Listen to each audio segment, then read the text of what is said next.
آج میں آپ کو محمد یونس بٹ صاحب کی کتاب شناخت پریڈ سے ایک دلچسپ قصہ سناؤں گی۔ اس کتاب میں مختلف مصنفین کے بارے میں بہت ہی دلچسپ اور مزاحیہ انداز میں لکھا گیا ہے۔ تو آئیں اور سنیں کہ محمد یونس بٹ صاحب نے گنج گرامایا کے عنوان سے کیا لکھا ہے۔ وہ ادب کے گنج گرامایا میں سے ہے۔ اس کا سر اوپر سے خالی ہے، حالانکہ ہمارے ہاں شعرا کا اندر سے خالی ہوتا ہے۔ اس کے پاس سنوارنے کو بال نہیں تو کیا ہوا، دھونے کو منہ تو بہت ہے۔ بات بات پر لطیفہ سناتا ہے۔ جس دن محفل میں سنجیدہ ہو، دوستوں کو اس کی صحت کی فکر ہونے لگتی ہے۔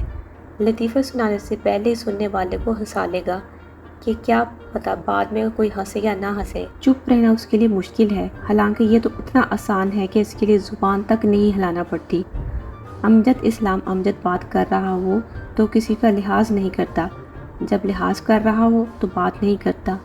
اس لیے اگر آپ سے بات نہ کرے تو سمجھ لیں آپ کا لحاظ کر رہا ہے۔ برے کی بات سن لیتا ہے مگر بری بات نہیں سنتا۔ اگر بری بات سننا چاہے تو بولنے لگتا ہے۔ زمانہ طالب علمی میں بھی اس کے مسلح دھار بولنے کی وجہ سے استاد اسے اٹھا کر سٹیج پر بٹھا دیتا۔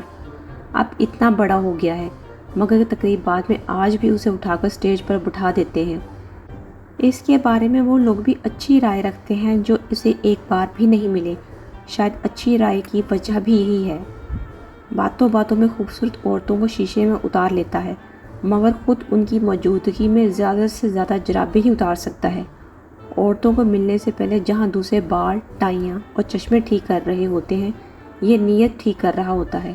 اس نے جو چاہا وہ حاصل کیا، بلکہ جو حاصل کیا وہی چاہا۔ امجد ہر کام میں اپنے بہن بھائیوں میں اول رہا۔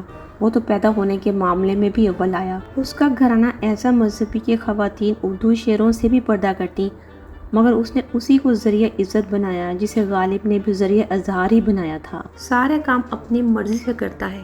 اس نے تو شادی بھی اپنی مرضی سے کی، حالانکہ ہمارے ہاں بندے کو اپنی مرضی سے شادی کرنے کا موقع اس وقت ملتا ہے جب وہ اپنی اولاد کی شادی کرتا ہے۔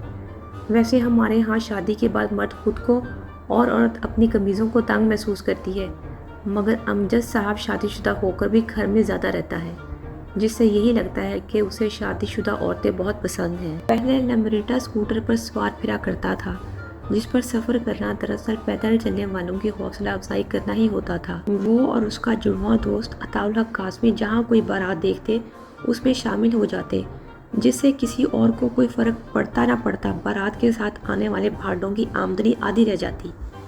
یہ دونوں دلہے کے پاس جا کر اسے کہتے، اچھا موقع ہے اب بھی انکار کر دو، مگر امجد کی شادی ہوئی تو عطا نے کہا تھا، اچھا موقع ہے چپ کر کے بیٹھے رہو۔ اگرچہ اب دونوں عمر کے اس حصے میں ہیں جہاں بری بات بری لگنے لگتی ہے، مگر اب بھی جہاں یہ اکٹھے ہوں وہاں لوگ اکٹھا ہونا شروع ہو جاتے ہیں۔ وہ باتیں کرتے ہیں کہ سننے والا ٹین ایجر ہو تو اسے ٹھنڈے پانی کی پٹیاں کرنی پڑتی ہیں۔ اخبار پڑھتا نہیں دیکھتا ہے اور لوگوں کو دیکھتا نہیں پڑھتا ہے۔ ایک ہی ملاقات میں اس قدر بے تکلف ہو جاتا ہے کہ دوسرا گھبرانے لگتا ہے کہ کہیں قرض ہی نہ مانگ لے۔ دوسروں کی باتیں اس توجہ اور پیار سے سنتا ہے جیسے بچوں کی سن رہا ہو۔ سمجھتا بھی یہی ہے۔ کرکٹ پسند ہے، بہت اچھی بالنگ کراتا ہے جو مخالف ٹیم کے لیے بہت اچھی ہوتی ہے۔ محنت سے نہیں گھبراتا، بندہ اسے کنگھی کرتا دیکھ لے تو اسے یقین آ جاتا ہے۔ ہمیشہ آٹوگراف بک پر لکھتا ہے، جو بھی کچھ ہے محبت کا پھیلاؤ ہے۔ اگر آٹوگراف لینے والی خاتون امید سے نہ ہو پھر بھی یہی لکھتا ہے۔ اس کا پسندیدہ رنگ بلو ہے۔ یہ رنگ ہمیں بھی پسند ہے بشرطیہ کہ فلم کا ہو۔ کھانا اس وقت ختم کرتا ہے جب کھانا ختم ہو جائے۔ اسے علم ہوتا ہے کہ لاہور میں اچھا کھانا کہاں سے ملتا ہے اور لوگ اس کے علم سے استفادہ کرتے ہیں، اس لیے جب کوئی نیا ریسٹورانٹ کھلتا ہے تو وہ اسے بتا کر سمجھتے ہیں آدھے شہر کو بتا دیا۔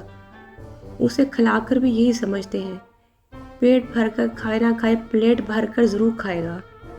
امجد اسلام پہلے مختصر تخلص کرتا تھا اور جب کسی مشاعرے میں پڑھتا مختصر ہی آوازیں آتی۔ اب وہ امجد ہو گیا ہے۔ شاعری اور ڈرامے نے اسے عزت نہیں دی، اس نے انہیں عزت دی ہے۔ اس کے اس قدر دوست ہیں کہ اسے پتہ نہیں کون کون اس کا دوست ہے۔ دوستوں کی اس کے بارے میں بھی یہی رائے ہے۔ امجد ہر لحاظ سے ایک مکمل انسان ہے، یعنی اس میں وہ تمام صلاحیتیں موجود ہیں جو انسان کو فرشتہ بننے سے روکے ہوئے ہیں۔